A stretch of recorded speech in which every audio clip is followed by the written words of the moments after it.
I wanted to surprise my husband by hiding in the car. But when I saw who was sitting next to him, I canceled the trip and booked a suite at the most expensive resort on the island.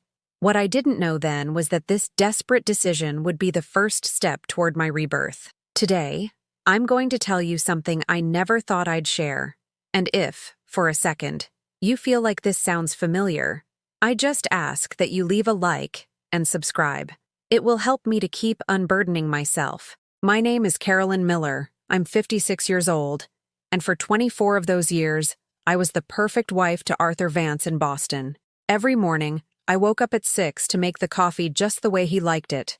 Strong, black, in the blue ceramic mug he had inherited from his mother. Every gesture of my routine was carefully orchestrated so that his day could begin without a hitch, without complications, without him having to think about the details that make a life together work. That March morning, everything seemed the same.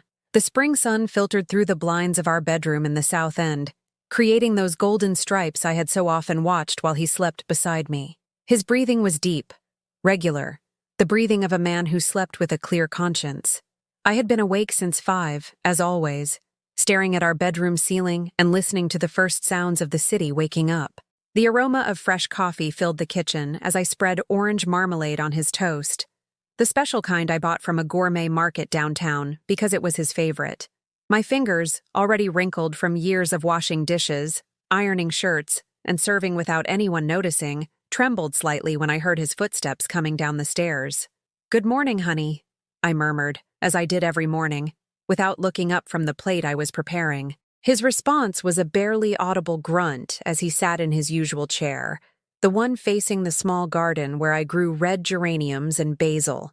He didn't look at me. He never looked at me anymore. His eyes were glued to the screen of his phone, his thumb swiping up and down with the focused expression he reserved for important things. Apparently, I had stopped being one of those important things a long time ago. "I have to travel to Key West next week," he said without looking up. "It's an architects' conference. Could be important for landing new clients." My heart gave a small, timid leap, full of hope. We had talked for months about taking a vacation together, about reconnecting as a couple, about remembering why we had fallen in love when he was a young architect full of dreams, and I worked at a flower shop in the North End. Those days seemed to belong to another life, to another Carolyn who laughed louder and spoke without measuring every word. "Could I come with you?" I asked, trying to make my voice sound casual, nonchalant, as if his answer wouldn't define how I would feel for the next few weeks. "It's been so long since we've traveled together." The pause that followed felt eternal. He kept staring at his phone, chewing his toast with that mechanical manner he had developed in recent years. When he finally spoke, his voice had that tired tone he used when he had to explain something obvious to someone who wasn't very bright. "Carolyn, it's a professional conference. There will be important people there, potential clients. I need to focus. You know how you get when you're nervous, how you are around people you don't know. It's better if you stay home. How I get when I'm nervous." The words pricked my chest like pins. It was true that I became shy at social events, especially with his architect colleagues who talked about million-dollar projects and trips to cities I only knew from photographs. But when had he started to see me as a problem, as an obstacle instead of his partner? "I understand," I lied, looking down at my own hands holding a cup of tea with milk. "Of course." But I didn't understand. I didn't understand why the woman who had supported all his projects, who had worked double shifts when his firm was struggling financially, who had given up her own dreams so he could build his, was now considered a nuisance. That night, after eating dinner in silence as we had done so many times in recent years, I found myself looking through photo albums in the living room, our honeymoon pictures in Napa Valley, where he held my hand and looked at me as if I were the most beautiful woman in the world. The photographs from our first years of marriage, when we lived in a tiny apartment, but one filled with laughter and shared plans. In those pictures, his eyes sparkled when he looked at me. His arms around my waist felt protective, affectionate. Now, when he hugged me, which was rare, it felt obligatory, like another household chore to check off the list. The following days passed with the routine that had become our normal. He would leave early for his office downtown, return late smelling of smoke and a perfume I didn't recognize, and eat dinner with me in a silence I had learned not to break with uncomfortable questions. At night, he would stay in his study looking at projects on his computer until very late, while I went to bed alone in our king-sized bed, listening to the distant hum of traffic on Massachusetts Avenue and wondering when exactly I had stopped being the protagonist of my own life. The morning of his trip arrived with the brutal clarity that only days destined to change your life forever have. I helped him pack his suitcase as I always had, carefully folding his favorite shirts, packing his expensive cologne, making sure he had everything he needed to make a good impression. My hands knew this routine by heart. Every fold, every compartment of the suitcase, every detail that would make his trip perfect. "Have a good trip," I said when he was ready to leave, kissing his cheek with lips he no longer sought. "Take care," he replied mechanically, carrying the suitcase to his car. But something inside me broke that morning. Maybe it was the way he avoided my gaze, or how he carried the suitcase as if every second in my presence cost him a superhuman effort. Maybe it was the woman's perfume I had noticed on his clothes in recent weeks, or the calls he answered in a low voice, locking himself in the bathroom. I decided to follow him. I waited 10 minutes after he left, and then followed him in my little white Honda Civic, keeping enough distance not to be seen, but close enough not to lose him in Boston's morning traffic. My heart was beating so hard, I could feel it in my temples, in my wrists, in my throat. I didn't know what I expected to find, but I needed to know. I followed him through the familiar streets of Boston until we reached the airport. But along the way, my mind began to unearth memories I had buried for years. As I drove behind his black BMW, images of my past played out like a painful movie in my head. I remembered when Arthur decided to open his own architecture firm 15 years ago. I was working as an administrator at a dental clinic at the time, earning a modest but steady salary. Without hesitation, I took out all my savings, $25,000 I had saved over years of living frugally, so he could rent that office on Boylston Street he wanted so badly. "It'll just be for a little while, Carolyn," he had said then, taking my hands in his. "As soon as the business takes off, I'll pay you back everything, and you can quit that job you hate so much." He never paid me back a single cent, and when his firm finally prospered, 5 years later, he had completely forgotten that I had made his dream possible. But it wasn't just the money. It was also the sleepless nights when he would come home from work stressed and exhausted, and I would stay up massaging his back, listening to his worries about difficult clients and complicated projects. It was the dinners I prepared especially to impress his business partners when he invited them over. 4-course meals that took me hours to prepare while he took all the credit. "My wife cooks like a chef," he would say, smiling at his guests, while I served dessert and cleared the plates without anyone offering a word of thanks. I also remembered when his mother, Eleanor, fell ill with Alzheimer's 8 years ago. Arthur was an only child, but when it came time to care for her, he simply announced he couldn't do it because he had to focus on work. "Carolyn, you don't have a professional career to protect," he had said with that cold logic he used to justify the unjustifiable. "You can quit your job at the clinic. My mother needs you more than those dentists do." And I did it.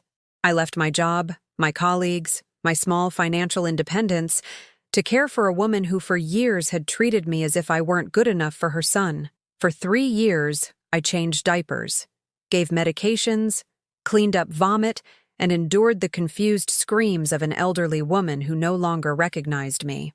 Meanwhile, Arthur visited his mother once a week, on Sunday afternoons for exactly 1 hour, and then left, saying he had important things to do. When Eleanor passed away, he cried at the funeral as if he had been the most devoted son in the world. People comforted him, told him he had been a good son. No one mentioned that I was the one who had been there every day, every night, every difficult moment. The traffic light turned red, and I stopped behind his car. I could see his silhouette in the driver's seat, talking on the phone with someone. He was laughing. He made animated gestures with his free hand. I hadn't seen him laugh like that at home since. I couldn't even remember when. The light turned green, and we moved on. My thoughts returned to the most painful moments, the ones I had tried to forget, but which now surfaced like wounds that had never fully healed. Like that Christmas 4 years ago, when I organized dinner for his entire family, his brothers, sisters-in-law, nieces, and nephews, cooking for 2 straight days to prepare the perfect standing rib roast, the way his mother used to make it, and the cakes I had learned to bake from family recipes. The table was beautiful, decorated with candles and fresh flowers I had bought with my own money. Throughout the entire dinner, Arthur never once mentioned my effort. When his brother Chris praised the food, he simply nodded as if it were the most natural thing in the world for dinner to magically appear on the table. But when his sister-in-law Patty subtly criticized the decorations, maybe a little over the top for my taste, he immediately agreed. "You're right, Patty. Carolyn always overdoes it a bit with these things." I froze with my fork halfway to my mouth. 24 people in our house, 2 days of preparation, money from my own funds spent to make everything perfect, and he humiliated me in front of his family for overdoing it. That night, after everyone left, I cleaned the kitchen alone while he watched football in the living room. He didn't even ask if I needed help. When I finished, it was past midnight. I sat in the dark kitchen, looking at the clean dishes stacked in the drying rack, and for the first time in years, I allowed myself to cry in silence, or like on my 53rd birthday, when I waited all morning for him to remember the date. I made breakfast as always, hoping that at some point he would say, "Happy birthday," but he rushed out of the house, saying he was late for an important meeting. I spent the day alone, cleaning the house and hoping he would at least call me. At 6 in the evening, his assistant, a young woman in her 20s with a model's name, Crystal, called to tell me that Mr. Vance would be late because he had a business dinner.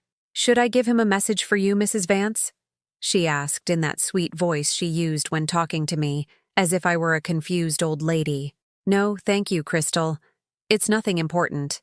But it was important. It was my birthday. It was the day the woman who had put her life on pause for decades so his could shine had been born. He came home at 11 that night, smelling of wine and woman's perfume. He didn't even notice I was wearing the dress I had bought for special occasions, or that I had put on makeup hoping he would say something nice. He went straight to bed, saying he was exhausted. The next day, when his sister Rose called me to apologize for forgetting my birthday, he overheard the conversation from the living room. Only then did he realize the date. His face went pale for a moment, but he quickly recovered. "Carolyn, honey, I'm so sorry. I've had so much work lately. I'll make it up to you, I promise." He never made it up to me, like so many other promises that dissolved into thin air without a trace. We arrived at the airport and I watched him park in the departures area. My heart began to beat faster. What was I doing? What did I expect to discover? I parked far away, where I could watch without being seen, and I saw him get out of the car with the suitcase I had so carefully packed. But he didn't go into the airport. He stood next to his car, looking at his watch, waiting for something. Or someone. 10 minutes later, a taxi pulled up in front of him. A woman got out. Brunette, elegant, dressed in a red power suit that cost more than my entire year's wardrobe. I recognized her immediately. Megan Jennings, the architect he had started working with on several projects last year. The woman he spoke of more and more frequently at home. Always with admiration, always with that light in his eyes that he no longer had when he looked at me. "Megan has very innovative ideas," he would say during dinners. "She's an extraordinary professional. Very ambitious, very smart." I saw them hug. It wasn't a professional hug. It was long, intimate, their bodies fitting together perfectly as if it were something they did regularly. She placed her hand on his chest. He caressed her cheek with a tenderness he hadn't shown me in years. I saw them kiss, and in that moment, 24 years of marriage crumbled before my eyes like a sandcastle washed away by the tide. My first reaction wasn't anger. It was a strange sense of relief. I finally had an answer to all the questions that had tormented me for months. I finally knew why he came home late, why his phone buzzed at all hours, why he had stopped touching me, looking at me, seeing me as a woman. I watched them walk together toward the airport entrance, he carrying both suitcases, she walking by his side with the confidence only women who know they are desired possess. They looked like a perfect couple, successful, attractive, in love, everything we had stopped being a long time ago. I sat in my car for an hour after they disappeared into the airport. I didn't cry. I didn't scream. I just felt a strange emptiness in my chest, as if someone had hollowed me out and left nothing but cold air. How long had this been going on? Months? Years? How many times had he lied to me? How many times had he been with her while I waited for him at home with a hot dinner? Was I so invisible, so insignificant, that he hadn't even bothered to be discreet? I drove back home in silence, the questions swirling in my head like a vortex that wouldn't let me think clearly. The next few days were like living in a house haunted by the ghosts of what my life had been. Arthur had sent me a text from Key West. "Everything is going great. The hotel is amazing. Sending you a pic." The image showed a luxurious pool overlooking the ocean. In the bottom corner, you could see the shadow of two people holding hands. I didn't reply. For the first time in 24 years, I didn't ask how he had slept, if he had eaten well, if he needed me to book anything for his return. For the first time, my phone remained silent. I sat on our beige velvet sofa, the same one he had chosen because it looked more elegant than the floral one I preferred, and tried to remember when all of this had started, when I had stopped being Carolyn Miller, the woman who worked in a flower shop and had her own opinions, to become Arthur Vance's wife, a decorative appendage that kept his life running smoothly without him having to worry about domestic details. The phone rang. It was my sister Laura, calling from Chicago. "Hey, Carolyn! How are you? We haven't talked in weeks." Her warm voice made me realize how lonely I had been. Laura worked as a nurse at Northwestern Memorial Hospital, had 2 teenage kids, and a complicated but full life. I had always secretly envied her independence, the way she spoke about her work with passion, how she made decisions without consulting anyone. "I'm fine," I lied automatically. "Arthur is on a business trip. And how are you doing? Still taking those painting classes?" The painting classes. I had started taking them 2 years ago at a community art center on Tuesday afternoons. It was the only thing I did just for me. The only 2 hours a week when I didn't think about meal schedules, clothes to iron, or others' doctor appointments. But 6 months ago, Arthur had started to complain. "Carolyn, those classes are a waste of time and money. You could use those hours for something more useful. The house needs a complete reorganization, and you know I don't have time for that stuff." I quit. As always, I quit. "No, I don't go anymore," I told Laura. "I'm too busy with things around the house." There was a pause on the other end of the line. Laura had known me since we were kids. She could read between the lines of my 2 brief answers. "Carolyn, are you sure you're okay? Your voice sounds strange." For a moment, I was about to tell her everything. The airport, the kiss, the years of silent humiliations. But something stopped me. Maybe the fear that she would tell me what I already suspected, that this was all my fault for allowing it for so long. "Yes, Laura, I'm just tired." After hanging up, I stared at the living room walls. They were filled with photographs of Arthur's achievements, the inauguration of buildings he had designed, awards he had received, dinners with important clients. I appeared by his side in all the photos, smiling, but it was as if I were just another accessory, like the expensive watch or the silk tie. There wasn't a single photograph of something that was just mine. That night, as I ate a simple omelet alone in front of the TV, something he would have criticized as unelegant, the doorbell rang. It was Marilyn, my upstairs neighbor, a 70-year-old woman, widowed for 5 years, who always had a kind smile and homemade pastries to share. "Carolyn, dear, I brought you some muffins. I baked them this afternoon and thought of you." Marilyn came in with that affectionate familiarity characteristic of older women in the neighborhood. She sat with me in the kitchen, declining my offer of tea, but accepting a glass of water. "How are you, child? You look thinner. Are you eating well?" It was strange to have someone worry about whether I was eating well. Arthur never noticed those things. If I got sick, he just expected me to get better quickly so everything could go back to normal. "Arthur's out of town," I explained. "Sometimes when I'm alone, I eat less." Marilyn studied me with those wise eyes that only women who have lived a long time have. "You know, Carolyn, when my Frank died, the first thing I thought was that I was going to die of sadness. We had been married for 42 years. But after a few months, you know what I discovered?" I shook my head. I discovered there were parts of me that had been dormant for decades. I started listening to music he didn't like.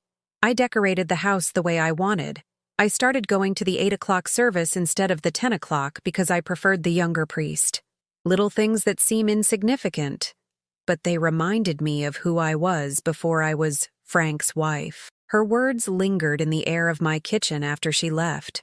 I stayed up late that night, thinking about who I had been before I was Arthur's wife. Carolyn Miller had dreams. She had wanted to study floral design, maybe have her own flower shop one day. She liked to read romance novels, watch French films with subtitles, walk along the waterfront on Sunday mornings collecting seashells.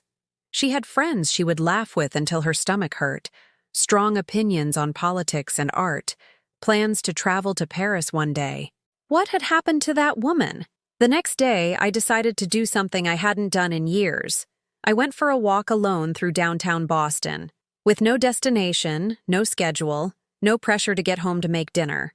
I walked the narrow streets of Beacon Hill, watched the urban art murals that had popped up in recent years, and wandered into small antique shops and secondhand bookstores. In one of those bookstores, I found a book of poems by Mary Oliver. I opened it at random, and my eyes fell on a line that hit me like a revelation. I don't know exactly what a prayer is. I do know how to pay attention. I bought the book. That afternoon, when I returned home, I sat in the garden with a cup of coffee and the book of poems. For the first time in years, I read something that wasn't a home decor magazine or a light novel to relax after a hard day. I read poetry about women who had struggled, who had loved, who had lost and started over. I read until it got dark, until my neighbors turned on their lights, and the familiar voices of the neighborhood blended with the distant sound of traffic from the main avenue. And for the first time in years, I didn't turn on the lights in my house waiting for someone to come home. The phone rang. It was Arthur. "Carolyn, why is your phone off? I've been trying to call you all afternoon." I didn't tell him I had been walking through the city, rediscovering streets I had forgotten, buying books of poetry, sitting in cafes watching young couples who looked at each other the way he and I no longer did. "I was busy," I said simply. Busy with what? What could be so important? The question revealed everything I needed to know about what he thought of my life, my days, what could possibly be important to me. My own things, Arthur. There was an awkward pause. He wasn't used to me not giving him detailed explanations of every hour of my day. "Well, the conference is going great. I have a big presentation tomorrow. Megan has been a huge help in preparing it. She's really brilliant." Megan. There she was again, her name on his lips with that admiration he no longer used when speaking of me. "I'm happy for you," I said, and for the first time in years, my voice didn't tremble when I lied. "Are you okay, Carolyn? You sound different."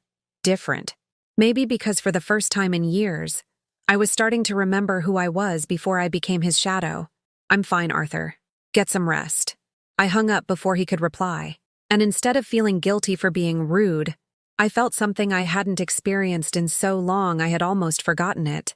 I felt power. That night I stayed up late reading poetry, with all the lights in the house on, the television off, and the phone on silent. And for the first time in years, I didn't wonder if he was okay, if he had eaten, if he missed me. For the first time in years, I only thought about myself. Arthur returned from Key West on a Wednesday night, his skin slightly tanned and wearing that relaxed expression he only had after a vacation he had enjoyed with another woman while I stayed at home believing he was working. I didn't go to the airport to pick him up like I always did. I didn't prepare his favorite meal to welcome him home. When I heard the key turn in the lock, I remained seated in the living room, reading my book of poems, not jumping up like a faithful dog waiting for its master's affection. "Carolyn, I'm home," he called from the entryway, his voice expecting to hear my footsteps rushing toward him. "Hello," I replied from the living room, without moving from my spot. I heard him drop his suitcase, take off his shoes, the same familiar sounds as always, but this time I wasn't there to take his jacket, to ask if he was hungry, to listen intently to every detail of his trip. He appeared in the living room doorway with a frown, clearly bewildered by my lack of enthusiasm. "Aren't you going to ask me how the trip was?" I looked up from the book and really looked at him for the first time in years. I saw a 59-year-old man who stayed in shape more out of vanity than for health, with perfectly styled gray hair and expensive clothes he considered necessary for his professional image. But most of all, I saw a stranger. Someone who knew every detail of my daily routine but had no idea who I really was. "How was the trip?" I asked with the same polite curiosity I would show a neighbor. His expression tensed. It wasn't the eager, interest-filled question he expected, but something mechanical, distant. "Very good. Very productive. We landed 3 new projects." "That's great. I'm happy for you." He sat in his leather armchair, the one he had bought without consulting me because it was more comfortable for watching football, and studied me as if trying to solve a complex architectural problem. "Did you do anything special while I was gone?" "Yes," I replied, turning a page in my book. I remembered who I am. The sentence came out of my mouth unplanned, but as soon as I said it, I knew it was the purest truth I had spoken in years. "What does that mean, Carolyn? Have you gone crazy?" His tone had that irritation he used when things didn't go exactly as he expected. The same voice he used when a restaurant got his order wrong, or when the mechanic took longer than promised to fix his car. "No, Arthur. For the first time in years, I'm not crazy. I'm sane." I stood up from the sofa, book in hand, and walked toward the kitchen. He followed me, his expression a mix of confusion and irritation that was intensifying by the moment. "Carolyn, I don't know what's wrong with you, but I don't like this change in attitude. It's like you're annoyed that I'm back." "Were you annoyed that I stayed?" The question threw him off. He frowned as if he didn't understand the words I'd used. "What do you mean? Were you annoyed leaving me here alone while you went on your trip? With Megan?" The color drained completely from his face. His eyes widened and his mouth fell slightly open, but no sound came out. It was the expression of a man who had just realized his castle of lies had crumbled. "Carolyn, I don't know what you're talking about." "Of course you do. I saw you at the airport, Arthur. I saw you kissing. I saw you get on the plane together." He sank into a kitchen chair as if his legs had given out. For a few seconds, the only sound in the kitchen was the ticking of the wall clock that had belonged to my mother and the distant hum of night traffic. "Carolyn, I can explain." "I don't need explanations, Arthur. I need you to tell me the truth for the first time in I don't know how many years. How long have you been sleeping with her?" His hands trembled slightly as he rested them on the wooden table we had bought together 15 years ago, when we still believed we were building something that would last. 8 months, he murmured, without looking up. 8 months. 8 months of lies, of "I'm late because of a meeting," of "I have to work this weekend," of "I'm too tired tonight, Carolyn." 8 months in which I had continued to iron his shirts, cook his favorite meals, worry about his health, believing we were a married couple just going through a rough patch. "Do you love her?" I asked, surprised by how calm my voice sounded. He raised his head and looked at me for the first time since this conversation had started. His eyes were glassy, but I couldn't tell if it was from guilt or fear of the consequences. "Carolyn, you don't understand.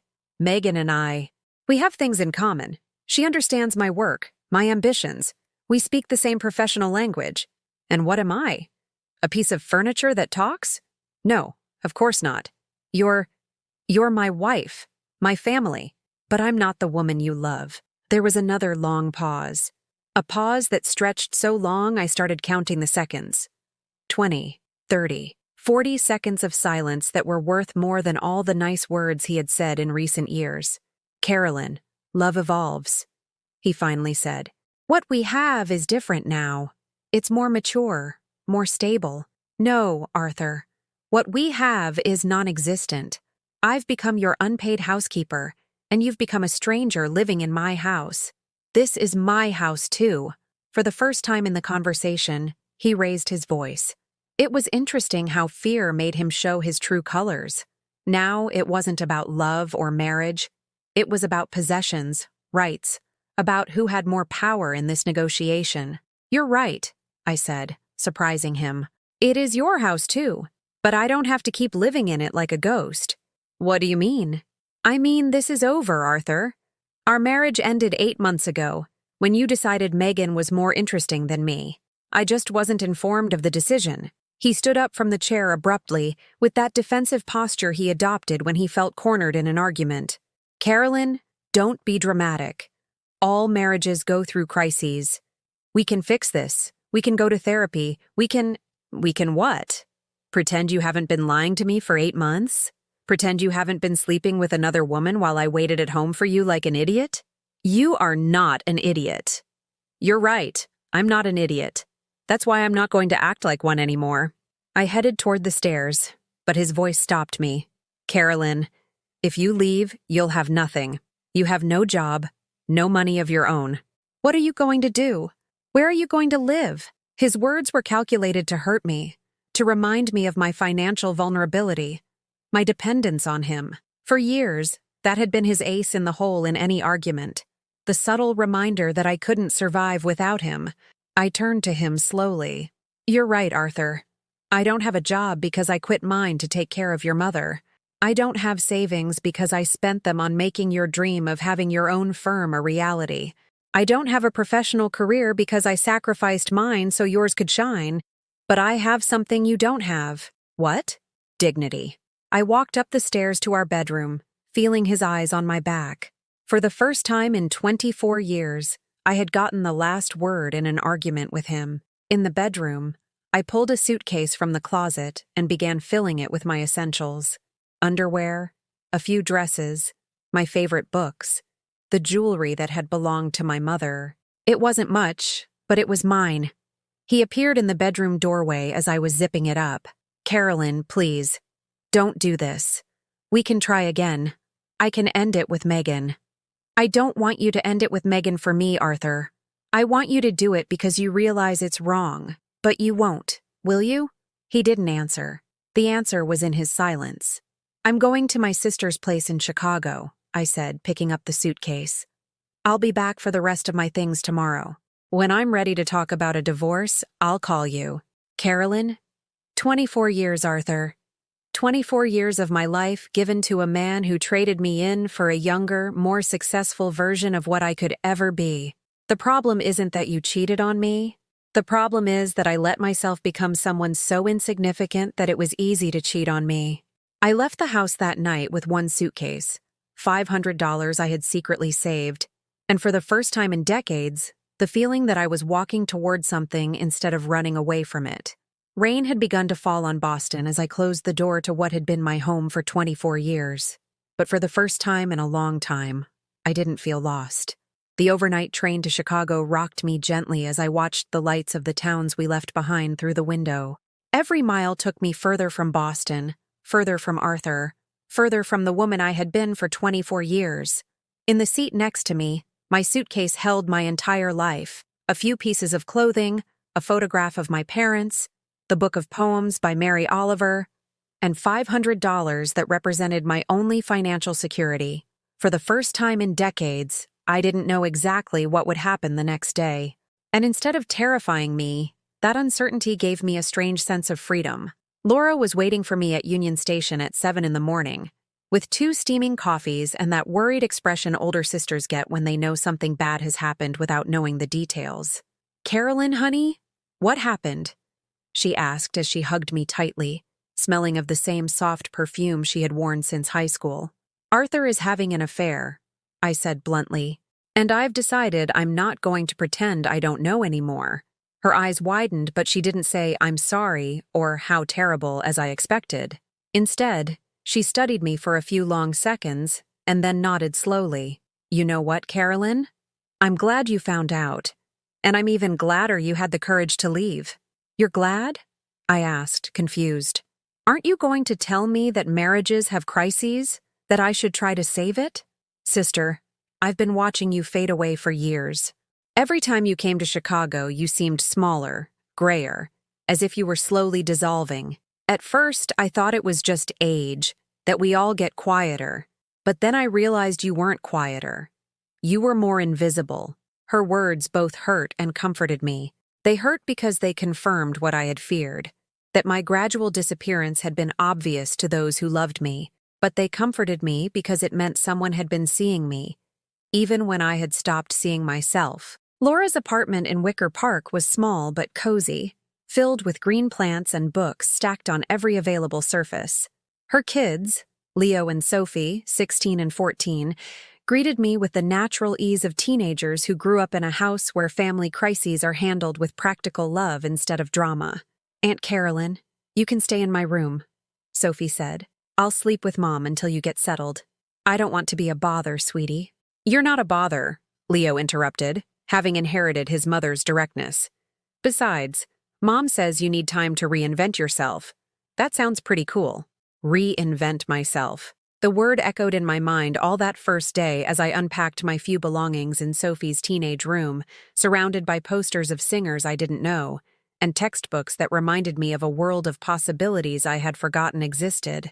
For the first time in years, I didn't have to make breakfast for anyone but myself. I didn't have to worry about ironing shirts, grocery shopping, cleaning the house, or having dinner ready at a specific time. My time was completely my own. At first, that freedom was disorienting. I woke up early out of habit and just sat in Laura's small kitchen, drinking coffee and not knowing what to do with the empty hours stretching before me. I was so used to structuring my day around the needs of others that I had forgotten how to fill the time with my own desires. "What do you want to do today, Carolyn?" Laura asked before she left for the hospital. The question paralyzed me. What did I want to do? It had been so long since anyone had asked me that, so long since I had asked myself, that I had no ready answer. "I don't know," I admitted. "I think I'll just walk. Get to know the neighborhood." Perfect. Chicago is a walking city. You're going to like it. And she was right. I left the apartment with no destination, no schedule to keep, no one waiting for me at home. I walked the streets of Wicker Park, watched the young people having breakfast on cafe patios that had been open for hours, and wandered into small bookstores where I could touch all the books I wanted without anyone rushing me. In one of those bookstores, an older woman organizing poetry collections smiled at me. "Are you looking for anything in particular?" "I'm looking for—" I paused, thinking about the answer. "I'm looking for things I didn't know existed." She laughed with that warm laugh of people who understand midlife existential crises. "That's the best reason to walk into a bookstore. Come on, let me show you some hidden gems." I spent the whole morning discovering poets I didn't know, novels by women who had started writing after 50, biographies of artists who had lived several different lives. I bought 3 books with the money I had secretly saved and left feeling like an explorer who had just discovered a new continent. I had lunch alone in a small restaurant where no one knew me, where I didn't have to explain why a 56-year-old woman was eating alone on a Thursday afternoon. The waiter treated me with the professional courtesy given to any customer. No questions, no pity, no awkward glances that middle-aged women who appear alone in public often receive. For the first time in years, I felt like a whole person instead of the abandoned half of a couple. That afternoon, as I was reading one of my new books on a bench in Millennium Park, my phone rang. It was Arthur. "Carolyn, please, we need to talk. This is ridiculous. You can't just leave like this." His voice sounded different over the phone, smaller, less commanding. Without his imposing physical presence, without the power that came from being on his home turf, he just seemed like a bewildered man who had lost control of a situation. "Ridiculous?" I asked. "You think it's ridiculous for a woman to leave home when she finds out her husband is having an affair?" "I don't mean that. I mean you leaving for Chicago without saying anything, without us discussing how to resolve this like adults. Arthur, you decided how to resolve this when you started sleeping with Megan. I'm just acting accordingly. Carolyn, I told you I can end it with her. We can try again. For what? So that in 5 years you can find another Megan? So I can go back to being the invisible woman I was a week ago? You weren't invisible." "Of course I was invisible, Arthur. I was so invisible you could have an affair for 8 months without anyone noticing. I was so invisible that my own needs, my own desires, my own opinions had ceased to exist years ago." There was a long pause. In the background, I could hear the familiar sound of our television, the same news program we watched together every evening. I imagined Arthur sitting in his leather armchair, in the house that no longer felt like mine, having this conversation while his life continued exactly as it always had. "What do you want me to do, Carolyn?" "I want you to be happy, Arthur. Genuinely happy, but not with me. Not anymore. And you? Are you going to be happy living like a refugee in your sister's house?" The question was laced with venom, designed to remind me of my precarity, my dependence. But instead of hurting me as he had intended, it made me smile. You know what, Arthur? Today, for the first time in years, I bought books because I wanted to read them. I ate what I felt like eating, at the time I wanted to eat. I walked down streets I didn't know and talked to strangers who treated me like an interesting person. And yes, I think I am going to be happy. Carolyn, I have to go, Arthur. Laura gets home from work in an hour, and I'm going to cook for her and her kids. Because I want to, not because it's my obligation. I hung up the phone and sat on the bench, watching the families strolling through the park in the golden afternoon light. Children chasing pigeons, young couples sharing ice cream, old men feeding fish in the pond. Normal, everyday, beautiful life, and I was a part of it. Not as someone else's shadow, but as Carolyn Miller, a 56-year-old woman who was learning to live again. That night, I cooked gumbo for Laura and her kids, using a recipe my mother had taught me that I hadn't made in years because Arthur didn't like seafood. As I stirred the roux in the small but lively kitchen, filled with laughter and conversation, I realized something fundamental. I had forgotten what it felt like to cook out of love instead of obligation. Leo helped me set the table. Sophie chose the music, and Laura opened a bottle of wine she had been saving for a special occasion. And what's the special occasion? I asked. The first day of your new life, sister. That seems pretty special to me. As we ate and laughed, and Leo told me terrible jokes that made me genuinely laugh, I understood something I hadn't grasped in 24 years of marriage: the difference between being accompanied and feeling loved. For the first time in decades, I felt loved. I had been in Chicago for 2 weeks when Arthur showed up at Laura's apartment door unannounced. It was a Saturday morning, and I was having a quiet breakfast while reading the newspaper, something I hadn't done in years because I always had to be attending to 1,000 household chores. The doorbell rang insistently, with that urgency only emergencies or people accustomed to having doors opened for them immediately possess. Laura had gone out with the kids to the Maxwell Street Market, so I was the one who answered. Arthur stood there, in his best gray suit, his hair perfectly styled, and that look of an important man he used when he wanted to impress or intimidate. He was holding a huge bouquet of red roses, the same kind he gave me every year for our anniversary, always bought at the last minute from the florist next to his office. Carolyn, we need to talk, he said, as if he were the one doing me a favor by showing up in Chicago. Hello, Arthur. How did you get the address? That doesn't matter. What matters is that we've been married for 24 years, and you can't just throw it all away over a mistake. A mistake. 8 months of an affair, 8 months of lies, 8 months of humiliation reduced to a mistake. As if he had dialed the wrong number by accident. Come in, I said. But not because you have any right to demand anything, but because I don't want my sister's neighbors to hear this conversation. He walked into the small living room, looking at everything with that slightly disdainful expression he had when he visited places he considered beneath his standards. His eyes paused on the books I had left on the coffee table, on the wool blanket Laura had lent me to read comfortably on the sofa, on the coffee mug I had been drinking from peacefully before his interruption. Is this what you want, Carolyn? To live like a refugee in an apartment that isn't yours? I sat on the sofa and looked at him intently. For the first time in years, I didn't immediately get up to offer him coffee, to find a vase for his flowers, to make him feel comfortable. I just sat there waiting for him to decide what to do with his discomfort.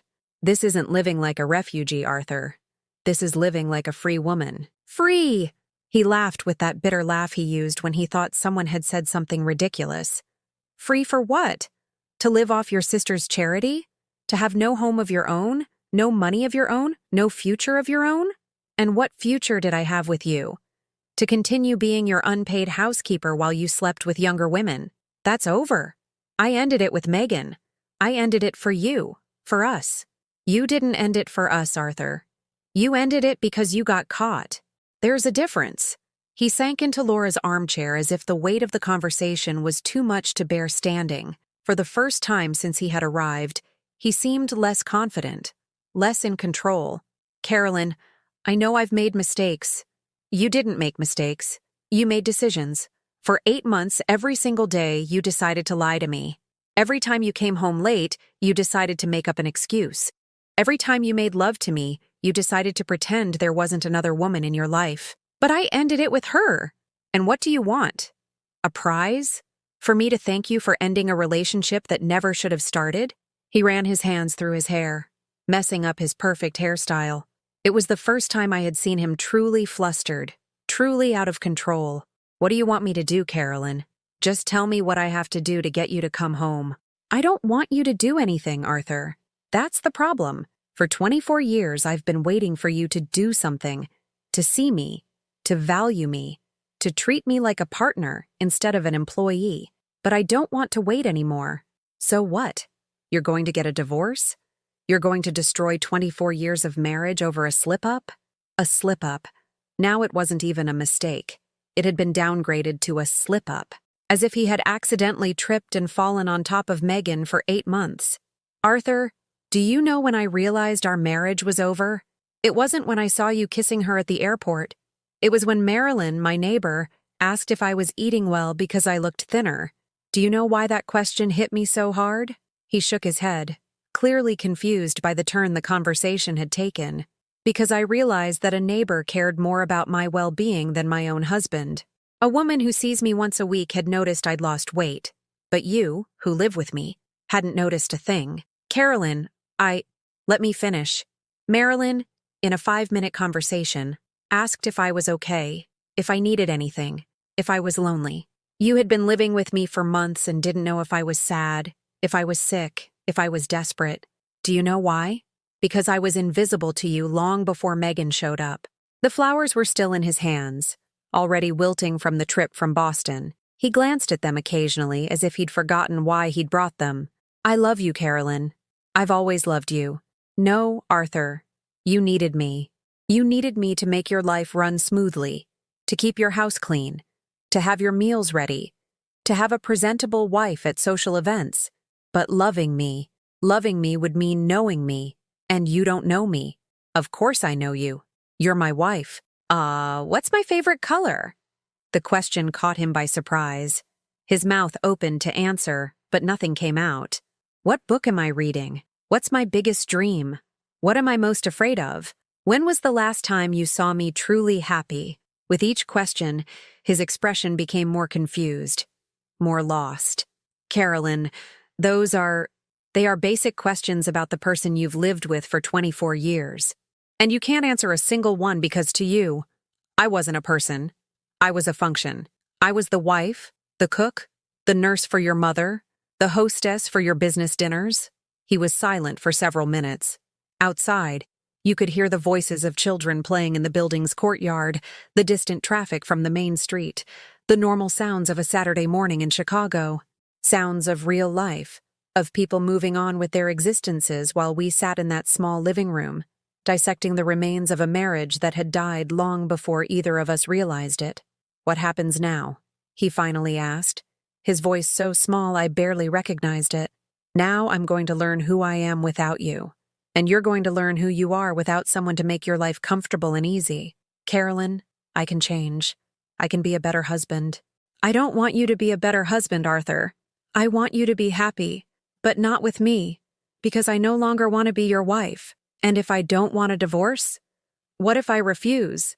There it was, the veiled threat, the reminder of his power, the attempt at control he had used for years to keep me in line.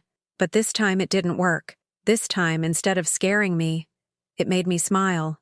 You can refuse all you want, Arthur, but you can't force me to come back.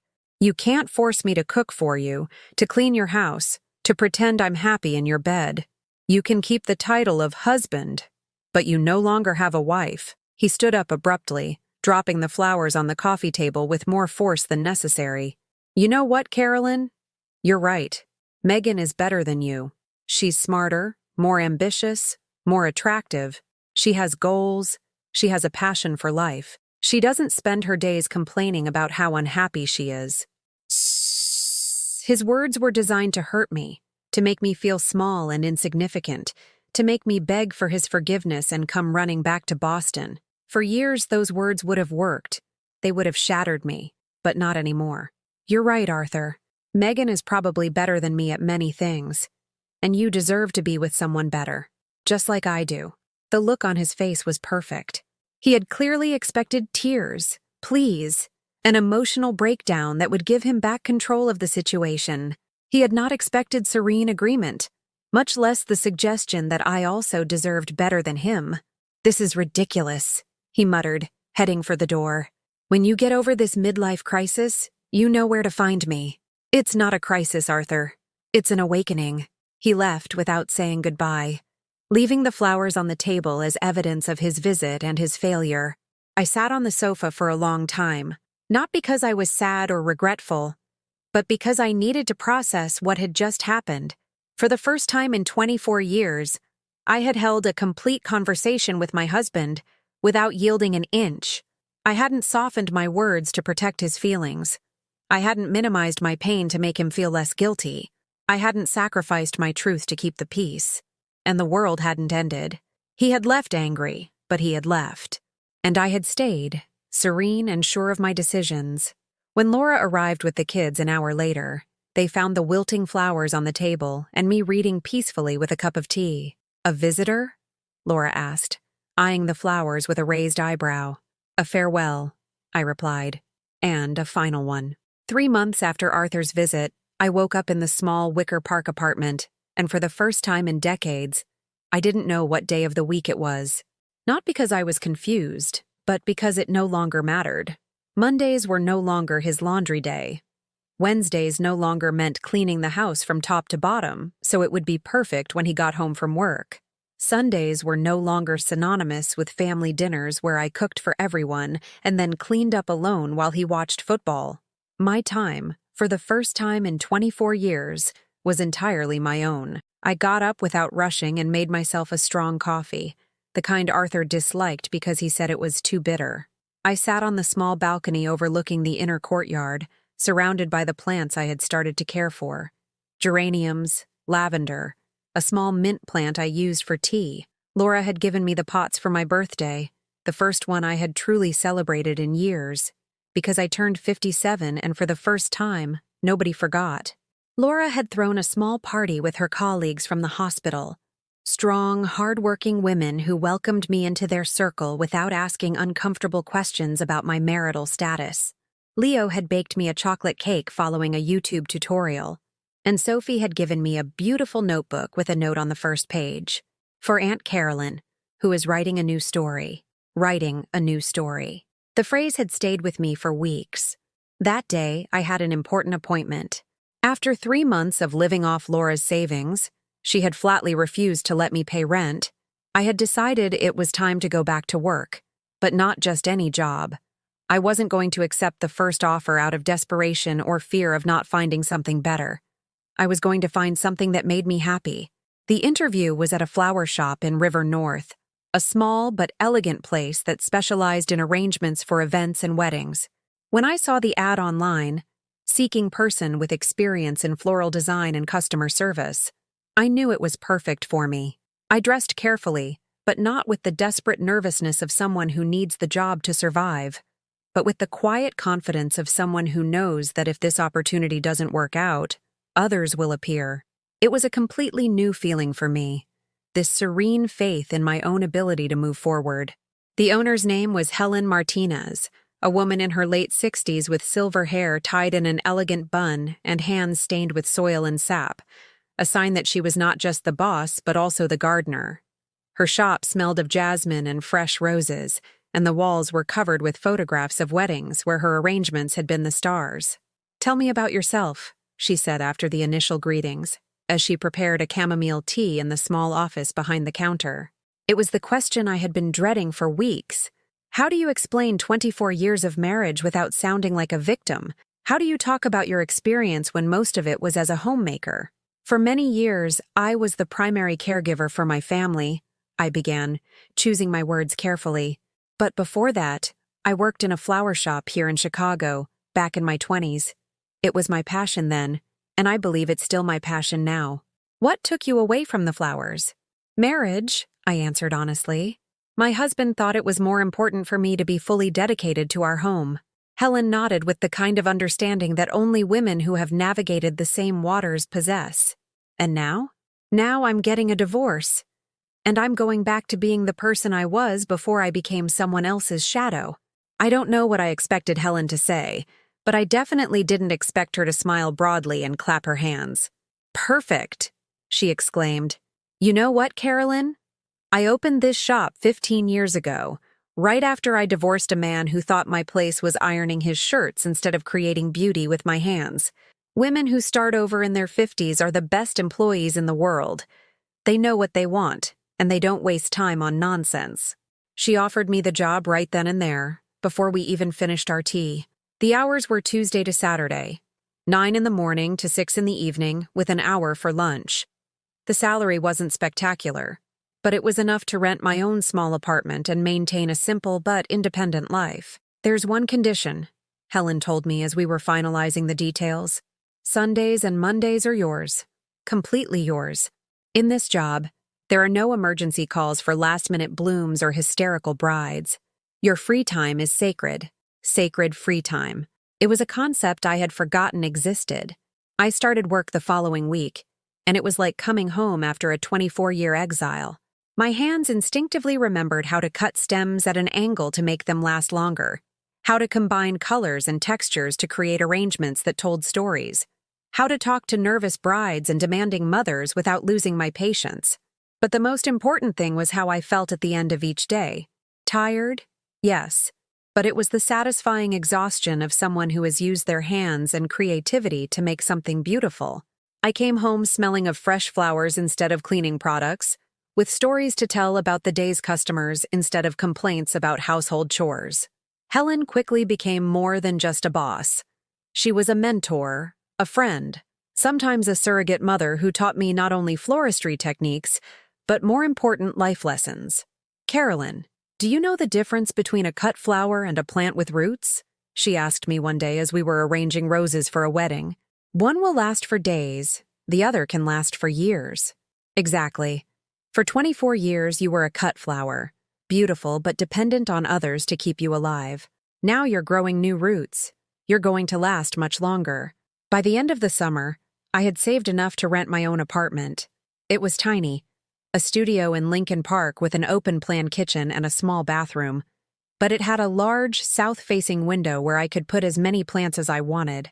The day I moved in, Laura helped me carry my few belongings, which now included many more books, some plants, clothes I had bought because I liked them and not because they were appropriate, and a small collection of vases Helen had given me.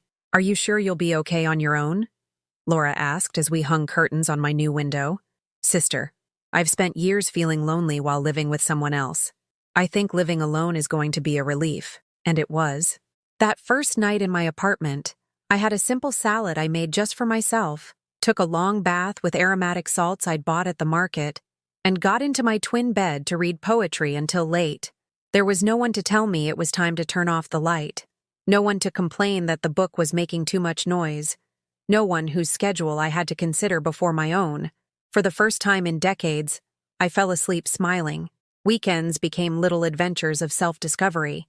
I visited museums I'd never been to because Arthur found them boring, tried small restaurants he would have considered too bohemian, went to the theater alone without feeling strange or incomplete.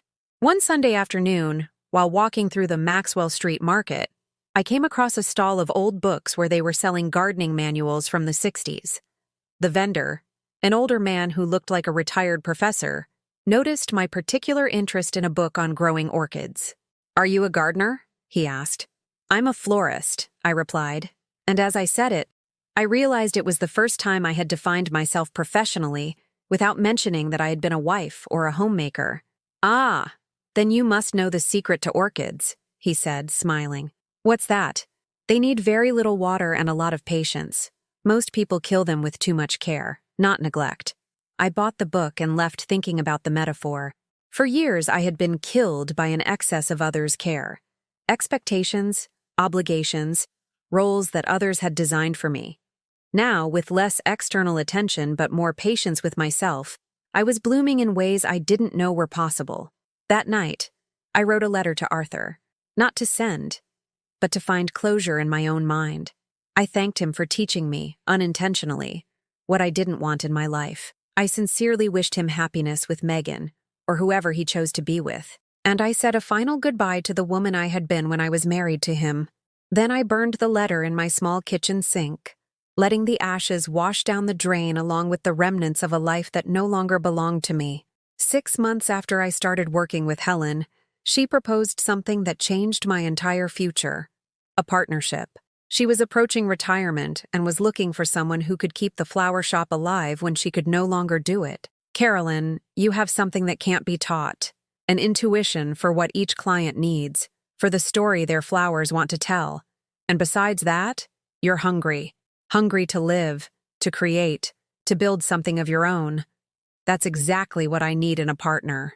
It was more responsibility than I had ever had, more risk than I had ever taken in my entire life. But for the first time, fear didn't paralyze me. Instead, it excited me. I accepted. That night, I called Laura to tell her the news. "Sister, I am so proud of you," she said, and I could hear the tears in her voice. "You've gone from being someone's shadow to being the star of your own life, the star of my own life." I liked the sound of that. 2 years after that morning, I discovered Arthur kissing Megan at the airport. I woke up in my small Lincoln Park apartment to the sound of rain gently tapping against my window.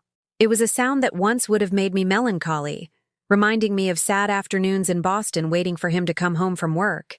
But now, the rain sounded like music, the perfect soundtrack for a Sunday morning that was all mine. I got up without rushing, made myself a strong coffee with cinnamon, the kind he didn't like, and sat by the window, watching the wet Chicago streets slowly wake up. I was 59 years old, with new wrinkles around my eyes that had appeared from smiling so much, and a serenity I didn't know was possible to achieve. Carolyn and Helen, that's what we had renamed the business after I became a partner, had become one of the most sought-after florists in the neighborhood. We had a 3-month waiting list for weddings, and our arrangements were regularly featured in design magazines. But more important than the commercial success was the deep satisfaction I felt every morning when I arrived at work, knowing I would spend the day creating beauty with my own hands. Helen had officially retired 6 months ago, though she still showed up every Tuesday to supervise. In reality, to have tea with me and tell me stories about her trips through Europe with her new boyfriend, a charming widower she had met in a painting class. She was living proof that life could begin at any age if you had the courage to make the right choices. That morning, as I enjoyed my coffee and my freedom, the phone rang. It was Laura, as it was most Sundays. "Good morning, famous florist." She greeted me with the cheerfulness my sister had ever since she'd watched me come back to life. "How's my favorite entrepreneur?" "Your favorite entrepreneur is drinking coffee in her pajamas and watching the rain, which is exactly how she wanted to spend this morning. You know what? I love hearing you talk like that. You sound like someone who likes herself." She was right. For the first time in decades, I liked myself. I liked the woman I had become. Independent without being bitter. Strong without being hard. Alone without feeling abandoned. "Laura, can I ask you a strange question?" "Always." "Do you think Arthur did me a favor?" There was a pause on the other end of the line. I knew my sister still got angry when we talked about him, that she held on to that protective indignation older sisters have when someone hurts their loved ones. "Explain. If he hadn't cheated on me, if he hadn't treated me so badly, maybe I never would have had the courage to leave. Maybe I would have stayed that invisible woman forever." "Carolyn, honey, he didn't do you a favor. He hurt you deeply. What you did with that pain, the way you transformed it into strength, that was all you." Her words went straight to my heart. Laura was right. The rebirth had been my choice, not his gift. After hanging up, I got dressed and decided to do something that had become a Sunday ritual. Walk through Chicago with no destination, exploring streets I didn't know, discovering corners of the city that had become my home in ways Boston never was. Chicago had embraced me the way it embraces everyone who arrives looking for a second chance. It was a city of reinventions, of stories starting over, of women like me who had the courage to close chapters to begin entirely new books. As I walked through Millennium Park, I thought about how my relationship with solitude had changed. Before, being alone terrified me. It meant failure, abandonment, confirmation that I wasn't interesting or valuable enough for someone to want to stay with me. Now, solitude was a luxury. It was the freedom to choose how to spend my time, what music to listen to, what books to read, what thoughts to think without having to consult anyone. In a small cafe near the Art Institute of Chicago, where I had stopped for lunch, I overheard a conversation at the next table that made me smile. Two women my age were talking about their recent divorces, one comforting the other who was crying about having lost everything. Unable to stop myself, I approached their table. "Excuse me for interrupting, but I couldn't help but overhear. 2 years ago, I thought the exact same thing, that I had lost everything." The two women looked at me with that mix of curiosity and suspicion people have when a stranger joins their intimate conversation. "And what happened?" asked the one who was crying. I realized I hadn't lost anything important. I had lost a life that wasn't really mine, a marriage where I was invisible, a version of myself that I didn't like. And when I lost all of that, I found the space to build something better. I told them my story briefly: the affair, the escape to Chicago, the flower shop, the independence I had never imagined possible. Not to brag, but to show them that there was life after the collapse of a marriage, that there were possibilities beyond fear. "Don't you get lonely?" the other woman asked. "Sometimes. But there's a huge difference between being alone and feeling lonely. For years, I felt lonely while living with someone else. Now, I'm alone, but I feel whole." Before I left, the woman who had been crying took my hand. "Thank you. I needed to hear that." On the way home, I reflected on how I had learned to be my own most interesting company. I no longer needed others to validate my decisions, my tastes, my opinions. I had developed a healthy relationship with myself, full of a patience and understanding I never had when I depended on external approval to feel worthy. When I got to my apartment, I found an envelope under my door. It was a letter from Helen, even though she lived only 10 blocks away. I opened it, intrigued.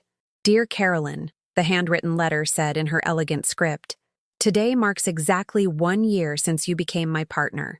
I want you to know that in this year, you have transformed not only the flower shop, but also my perspective on what's possible when a woman decides to bet on herself. I have watched you blossom, pardon the pun, in ways that remind me why it's worth having faith in new beginnings. Enclosed is a little surprise to celebrate not just our business success, but your personal success. With love, Helen." Inside the envelope was a golden key and an address. I recognized the street. It was an elegant area near the park, where I had always admired the apartments with balconies full of flowers. I ran there like an excited child. The address was for a beautiful second-floor apartment, with large windows and a terrace overlooking the park. On the door was a note: "The flower shop has grown so much that we need a bigger space. This will be our new location, and the apartment upstairs will be yours if you accept it. It's my way of thanking you for restoring my faith in partnerships and in second chances."